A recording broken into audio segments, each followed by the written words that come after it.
សម្រាប់បងតែទីចង់តែគាត់ចង់បានជាប្រភេទរង្វាន់ថ្មីកែតម្លៃ5លានជាងមកជ្រើសរើសជាមួយនឹងប្រភេទរង្វាន់ដែលខ្ញុំបានបង្ហាញជូនបងនៅក្នុងវីដេអូនេះបានបងចំពោះប្រភេទរង្វាន់នេះគឺជាប្រភេទរង្វាន់ថ្មីកែមិនមែនជាប្រភេទរង្វាន់មកទឹកទេបងតាគ្នាចំពោះតម្លៃគឺមានចាប់ពី5លានជាងឡើងបងតាគ្នាចំពោះរង្វាន់ថ្មីកែដែលខ្ញុំបានថតនៅក្នុងវីដេអូនេះបងតាគ្នាចំពោះរង្វាន់នេះគឺយើងមានការធានាជូនបងរយៈពេល1ឆ្នាំពេញទាំងប៉ុងតាំងម៉ាស៊ីនតែម្ដងបងតាគ្នា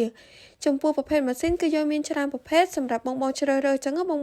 មានប្រភេទម៉ាក់ Hokuta Nagata Bukata យើងមានគ្រប់ស៊េរីកម្លាំងសេះតែម្ដងបងតាគ្នាមានទាំង12សេះ14សេះ15សេះកន្លះនិង16សេះកន្លះបើសិនជាបងត្រូវការជាប្រភេទមួយណាអាចធ្វើការតាក់ទងមកកាន់ហាងហុកលីមីខ្ញុំបានបងតាគ្នាចំពោះហាងហុកលីមីខ្ញុំគឺមាន3ទីតាំងទី1នៅខាងខេត្តបាត់ដំបង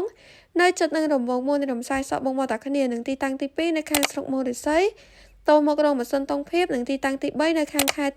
កំពង់ធំក្រុងស្ទឹងសែននៅជិតនឹងរង្វង់មូលលោកតាចាលាក់បងតាគ្នាហើយបើសិនជាបងត្រូវការជាប្រភេទរង្វាន់ថ្មីដែលមានតម្លៃចាប់ពី5លានជាងឡើងបងរកទិញបាននៅហាងហុកលីមីខ្ញុំទាំង3ទីតាំងនេះបានប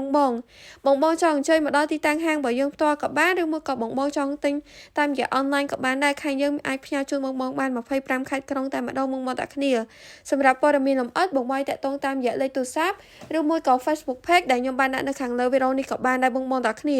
ហើយអវ៉ាន់យើងមានលក់ទាំងថ្មីទាំងមកទឹកបើសិនជាបងត្រូវការជាប្រភេទមួយណាអាចធ្វើការតាក់ទងមកបានបងអរគុណបងជម្រាបលា